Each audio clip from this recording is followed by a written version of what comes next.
আমার নাম রামকৃষ্ণ, আমি ফিজিওথেরাপি ছাত্র। আমার প্রশ্ন হলো, আল্লাহর আদম হাওয়াকে সৃষ্টি করার কি প্রয়োজন ছিল, অথবা এই বিশ্ব জগৎ এগুলো সৃষ্টি করে কি উপকার পাবেন? আমার দ্বিতীয় প্রশ্ন হলো, সব কিছুই কেউ সৃষ্টি করেছে, তাহলে ঈশ্বর তাকেও অবশ্যই কেউ সৃষ্টি করেছে। আল্লাহ শব্দটার অর্থ কি? ভাই তিনটা প্রশ্ন করেছেন। প্রথম প্রশ্নটা, আল্লাহ কেন আদম হাওয়াকে সৃষ্টি করলেন, এই সৃষ্টি করার কারণটা কি? বিশ্বজগৎ সৃষ্টির কারণ কি? আল্লাহ সৃষ্টি করেছেন আদম আর হাওয়াকে, তারা দুজনে শান্তিতে থাকুন, যাতে করে মানুষ যাতে আসতে পারে, তারা আমাদের সবার পূর্বপুরুষ।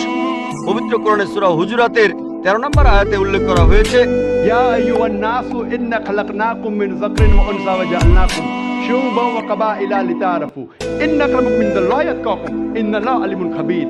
হে মানুষ জাতি, আমি তোমাদের সৃষ্টি করেছি এক পুরুষ ও এক নারী হতে, আর তোমাদের বিভক্ত করেছি বিভিন্ন জাতি আর গোত্রে, যেন তোমরা অন্যের সাথে পরিচিত হতে পারো। এই জন্য নয় যে অন্যকে ঘৃণা করবে।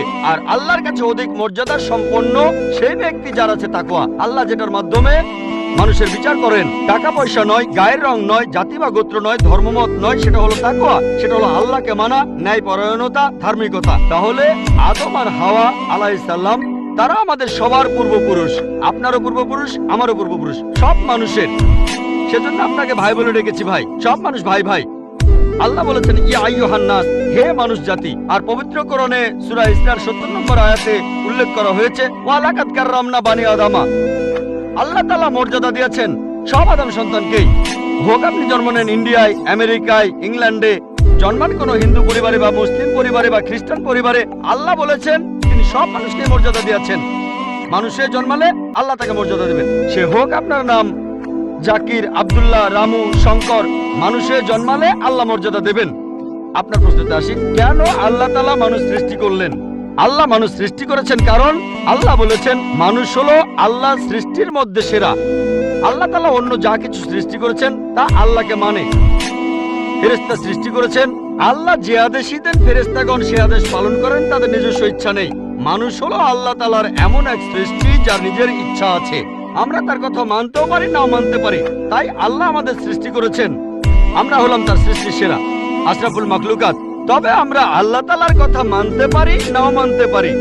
যদি আল্লাহর আদেশ মানেন তাহলে জান্নাতে যেতে পারবেন, তাহলে বেহেশতে যাবেন, স্বর্গে যেতে পারবেন। যদি আদেশ না মানেন তাহলে জাহান্নামে যাবেন, দোজখে যাবেন। তাহলে এই জীবনটা পরকালের জন্য পরীক্ষা। পবিত্র কোরআনে সূরা মুলকে 2 নম্বর আয়াতে উল্লেখ করা হয়েছে, আল্লাযী খালাকাল মাউতা ওয়া হায়াতা। আল্লাহ তাআলা সৃষ্টি করেছেন জীবন ও মৃত্যু তোমাদের পরীক্ষা করার জন্য। তাহলে এই জীবনটা হলো পরকালের জন্য পরীক্ষা। তাহলে আল্লাহ মানুষ সৃষ্টি করেছেন। আর আল্লাহ বলেছেন সূরা জারিয়াতের 56 নম্বর আয়াতে উল্লেখ করা হয়েছে, ওয়া মা খালাকতুল জিন্না ওয়াল ইনসা ইল্লা লিয়াবুদুন। আমি সৃষ্টি করেছি জিন ও মানুষকে যেন তারা আমার ইবাদত করে। তাই আমাদের উচিত আল্লাহ তাআলার আদেশ নিষেধগুলো মেনে চলা। তাহলে আমরা আল্লাহ সুবহানাহু ওয়া তাআলার অন্যরকম সৃষ্টি যার নিজস্ব ইচ্ছা আছে।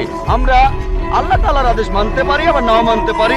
অন্যান্য সকল সৃষ্টি যেমন তারা, গাছ, পাহাড়, পবিত্র কোরআন বলছে তারা আল্লাহ তাআলাকে সিজদা করে, তার সামনে নতজানু হয়, আল্লাহকে মানে। আমাদের স্বাধীন ইচ্ছা আছে, আল্লাহ আমাদের এই স্বাধীন ইচ্ছা দিয়েছেন। এই স্বাধীন ইচ্ছা নিয়ে যদি আল্লাহকে মানেন, আপনি তাহলে ফেরেশতাদের উপরে চলে যাবেন। আর যদি আল্লাহ তাআলাকে না মানেন, তখন হবেন শয়তানের সহযোগী। আল্লাহ আমাদের সৃষ্টি করেছেন পরকালের পরীক্ষার জন্য।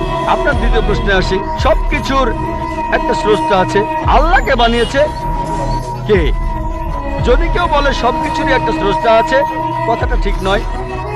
সব সৃষ্ট জিনিসের স্রষ্টা আছে। আল্লাহ তাআলার সংজ্ঞা হচ্ছে তাকে কেউ সৃষ্টি করেনি। যখনই বলবেন কে আল্লাহকে বানিয়েছে, সে আল্লাহ নয়।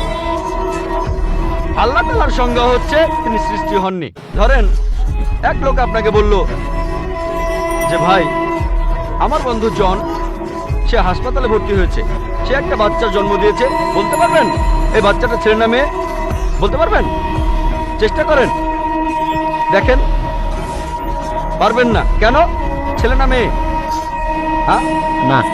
ধরেন ভাই জন, সে হাসপাতালে ভর্তি হয়েছে, সে একটা বাচ্চার জন্ম দিল। এই বাচ্চাটা ছেলে না মেয়ে? আপনি বলতে পারবেন? না না। 50% চান্স ছেলে না মেয়ে। লোকজন সবাই হাসছে কেন? বলতে পারবেন? পারবেন না কেন? যে উত্তরই বলেন সেটা কি ঠিক হবে? চেষ্টা করে দেখেন, যে বাচ্চাটা জন্মালো সে কি ছেলে না মেয়ে? চেষ্টা করেন। মেয়ে। মেয়ে। ভাই, পুরুষ লোক কি বাচ্চার জন্ম দিতে পারে? হ্যাঁ, এখানে আপনি ভুল করেছেন। একইভাবে ভুল করেছেন যখন বললেন কে আল্লাহকে বানিয়েছে। পুরুষ লোক কোনো বাচ্চার জন্ম দিতে পারে না, তাহলে তো মেয়ে বা ছেলে হওয়ার প্রশ্নই আসে না। এখন কি আপনি বুঝতে পেরেছেন?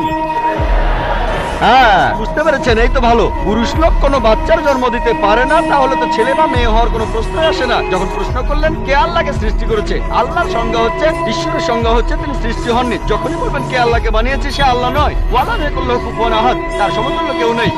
এবারে আপনার শেষ প্রশ্নটাতে আসে, আল্লাহকে। আল্লাহকে সবচেয়ে সেরা সংজ্ঞাটা আছে পবিত্র কোরআনে সূরা ইখলাসে 1 নম্বর থেকে 4 নম্বর আয়াতে উল্লেখ করা হয়েছে। এখানে বলা হয়েছে যে কুল হুয়াল্লাহু আহাদ, বলো তিনি আল্লাহ এক অদ্বিতীয়, আল্লাহুস সামাদ, তিনি অবিনশ্বর চিরস্থায়ী, লাম ইয়ালিদ ওয়া লাম ইউলাদ, তিনি জন্ম নেননি, কাউকে জন্ম দেননি, ওয়া লাম ইয়াকুল্লাহু কুফুয়ান আহাদ, তার সমতুল্য কেউ নেই। এই হলো 4 লাইনের সংজ্ঞা আল্লাহ সুবহানাহু ওয়া তাআলার। যদি কোনো মানুষ, যদি কেউ বলে যে অমুক লোকটা আল্লাহ, সেই লোক যদি এই 4টা শর্ত পূরণ করতে পারে, আমাদের মুসলিমদের কোনো আপত্তি থাকবে না সেই লোককে আল্লাহ বলে মেনে নিতে। 4 লাইনের সংজ্ঞা, এটাই হলো ধর্মের লিটমাস টেস্ট। আল্লাহ তাআলার সংজ্ঞা প্রথমটা হলো কুল হুয়াল্লাহু আহাদ, বলো তিনি আল্লাহ এক অদ্বিতীয়, আল্লাহুস সামাদ, আল্লাহ অবিনশ্বর চিরস্থায়ী, লাম ইয়ালিদ ওয়া লাম ইউলাদ, তিনি জন্ম নেননি, কাউকে জন্ম দেননি, ওয়া লাম ইয়াকুল্লাহু কুফুয়ান আহাদ, তার সমতুল্য কেউ নেই। যদি হিন্দু ধর্মগ্রন্থগুলো পড়েন, সেখানেও একই রকম কথা বলা হয়েছে, কুল হুয়াল্লাহু আহাদ। এটা পাবেন আপনাদের ছান্দোক্য উপনিষদে 6 নম্বর অধ্যায় 2য় অনুচ্ছেদের 1ম পরিচ্ছেদে। একামে বিদ্যাম, ঈশ্বর মাত্র একজন, দ্বিতীয় কেউ নেই। দ্বিতীয় টেস্ট আল্লাহুস সামাদ, আল্লাহ অবিনশ্বর চিরস্থায়ী। ভগবত গীতা 10 অধ্যায়ে 3 অনুচ্ছেদ বলছে, আমাকে বলা হয় এই বিশ্ব জগতের প্রভু, আমি জন্ম নেইনি, কোনো শুরু নেই। তৃতীয় টেস্ট লাম ইয়ালিদ ওয়া লাম ইউলাদ, তিনি জন্ম নেননি, কাউকে জন্ম দেননি। আর শ্বেতাক্ষেত্র উপনিষদে আছে 6 নম্বর অধ্যায়ের 9 অনুচ্ছেদে, নাচাই সাকাসির জানিতা নাচা দীপা, ঈশ্বরের কোনো প্রভু নেই, তার কোনো বাবা মা নেই, মহান ঈশ্বরের কোনো বাবা নেই, তার কোনো মা নেই।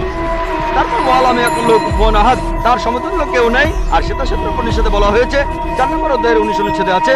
এছাড়াও যজুর্বেদ 32 অধ্যায়ের 3 অনুচ্ছেদে বলা হয়েছে, নাতাস্তি প্রতিমা আস্তি, মহান ঈশ্বরের কোনো প্রতিমা নেই, কোনো মূর্তি নেই, কোনো ছবি নেই, কোনো ফটোগ্রাফ নেই, কোনো ভাস্কর্য নেই। এটা কে বলেছে? যজুর্বেদ 32 অধ্যায় 3য় অনুচ্ছেদ বলেছে। একই কথা ওয়া লাম ইয়াকুল্লাহু কুফুয়ান আহাদ। যদি কেউ বলে যে অমুক লোকটা হচ্ছে আল্লাহ, যদি সেই লোকে 4টা শর্ত পূরণ করে, আমরা মুসলিমরা কোনো রকম আপত্তি ছাড়াই সেই লোককে আল্লাহ বলে মেনে নেব। যেমন ধরেন, কিছু লোক বলে ভগবান রজনীশ হলেন মহান ঈশ্বর। একবার প্রশ্নোত্তর পর্বে এক হিন্দু আমাকে বলেছিলেন, আমরা ভগবান রজনীশকে ঈশ্বর বলে মানি না। আমি কখনোই বলিনি হিন্দুরা ভগবান রজনীশকে ঈশ্বর বলে মানে। আমি বলেছি কিছু লোক তাকে ঈশ্বর বলে মানে। আসুন দেখি রজনীশকে আমরা টেস্ট করি। প্রথম টেস্ট হলো কুল হুয়াল্লাহু আহাদ, বলো তিনি আল্লাহ এক অদ্বিতীয়। রজনীশ কি এক অদ্বিতীয়? সেই কি একমাত্র লোক যে নিজেকে ঈশ্বর দাবি করেছে? এরকম অনেক মানুষই ছিল, আর এই দেশে হাজার হাজার লোক নিজেকে ঈশ্বর দাবি করেছে। রজনীশ একমাত্র নয়। তবে রজনীশ ভক্তরা বলে না না, উনি একটু আলাদা। এবারে পরের টেস্টে দেখি। আল্লাহুস সামাদ, আল্লাহ অবিনশ্বর চিরস্থায়ী। রজনীশ কি অবিনশ্বর চিরস্থায়ী? আমরা তার জীবনী থেকে জানি, তার আত্মজীবনী থেকে, রজনীশ ভুগছিলেন অ্যাজমা, ডায়াবেটিস আর পিঠের ব্যথায়। চিন্তা করেন, মহান ঈশ্বরের হয়েছে অ্যাজমা, ডায়াবেটিস, পিঠের ব্যথা। তৃতীয় টেস্ট লাম ইয়ালিদ ওয়া লাম ইউলাদ, তিনি জন্ম নেননি, কাউকে জন্ম দেননি। ভগবান রজনীশ জন্মেছিলেন মধ্যপ্রদেশে, তার বাবা মাও ছিলেন। 1981 সালে তিনি আমেরিকায় গেলেন, ইউএসএ। তখন হাজারো আমেরিকান তার ভক্ত হয়ে গেল। তারপরে আমেরিকার অরিগন প্রদেশে তিনি বানালেন একটা সেন্টার, আর তার নাম দিলেন রজনীশপুরম, তার গ্রাম। পরবর্তীতে আমেরিকান সরকার তাকে অ্যারেস্ট করে কারাবন্দী করে রাখলো। রজনীশ বলতো যে আমেরিকান সরকার তাকে স্লো পয়জনিং করেছে। চিন্তা করেন, মহান ঈশ্বরকে স্লো পয়জনিং করা হয়েছে। 1985 সালে আমেরিকান সরকার তাকে বের করে দিলে সে ইন্ডিয়ায় চলে আসে। তারপর এখানে পুনায় সে আরেকটা সেন্টার খুললো, আর তার নাম দেওয়া হলো ওশো কমিউন। যদি রজনীশের সমাধির কাছে কখনো যান, তার সমাধির উপরে লেখা আছে ভগবান রজনীশ ওশো। কখনো জন্মাননি, কখনো মরেননি, তবে পৃথিবীতে ভ্রমণ করেছেন 1931 সালের 11 ডিসেম্বর থেকে 1990 সালের 31শে জানুয়ারি পর্যন্ত। কখনো জন্মাননি, কখনো মরেননি, তবে পৃথিবীতে ভ্রমণ করেছেন 1931 সালের 11 ডিসেম্বর থেকে 1990 সালের 31শে জানুয়ারি পর্যন্ত। তার সমাধিতে এটা লিখতে ভুলে গেছে যে পৃথিবীর 21টা দেশ তাকে ভিসা দেয়নি। মহান মহান ঈশ্বর আসলেন এই পৃথিবী ঘোরার জন্য, বিভিন্ন দেশে যাওয়ার জন্য তার নাকি ভিসাও লাগে। তখন গ্রিসের আর্কবিশপ বলেছিলেন, যদি রজনীশকে এই দেশ থেকে তাড়িয়ে না দেওয়া হয়, আগে তার ঘর পোড়াবো, তারপর ভক্তদের ঘর পোড়াবো। শেষ টেস্ট ওয়ালাম ইয়াকুল্লাহু কুফুয়ান আহাদ। পরীক্ষাটা এতই কঠিন যে একমাত্র আল্লাহ ছাড়া কেউই পাশ করবে না। যখনই আল্লাহর সাথে কারো তুলনা করবেন, সে আল্লাহ নয়। ওয়ালাম ইয়াকুল্লাহু কুফুয়ান আহাদ। এখন ভগবান রজনীশ অন্য অনেক মানুষের মতো মুখে দাড়ি ছিল, একটা নাক, দুটো চোখ, দুটো কান, দুটো হাত। যখন আল্লাহর সাথে পৃথিবীর কোনো কিছুর তুলনা করবেন, সে আল্লাহ নয়। ওয়ালাম ইয়াকুল্লাহু কুফুয়ান আহাদ। যদি কেউ বলে যে আল্লাহ তাআলা হাজার গুণ বেশি শক্তিশালী, আপনারা কি শোয়াজনেগারের নাম শুনেছেন? এই লোকের নাম কখনো শুনেছেন? তার নাম? এই লোক একটা সময় ছিল মিস্টার ওয়ার্ল্ড, মিস্টার ইউনিভার্স, পৃথিবীর সবচেয়ে শক্তিশালী লোক, বিশ্বজগতের সবচেয়ে শক্তিশালী লোক। যখনই আল্লাহকে তুলনা করবেন কোনো কিছুর সাথে, হোক সেটা আর্নল্ড শোয়াজনেগার, হোক সেটা দারা সিং, হোক সেটা কিং কং, হোক সেটা হাজার গুণ বা লক্ষ গুণ, যখনই আল্লাহর সাথে পৃথিবীর কোনো কিছুর তুলনা করবেন, সে আল্লাহ নয়। ওয়ালাম ইয়াকুল্লাহু কুফুয়ান আহাদ। তার সমতুল্য কেউ নাই। তাহলে এই হলো 4 লাইনের সংজ্ঞা আল্লাহ সুবহানাহু ওয়া তাআলার পবিত্র কোরআনে আছে। আপনি যে ঈশ্বরের পূজা করছেন, ভাই, সেই ঈশ্বরকে সূরা ইখলাস দিয়ে টেস্ট করুন। যদি তিনি পাশ করেন, তাহলে সত্যিকারের ঈশ্বর, তা না হলে নকল ঈশ্বর।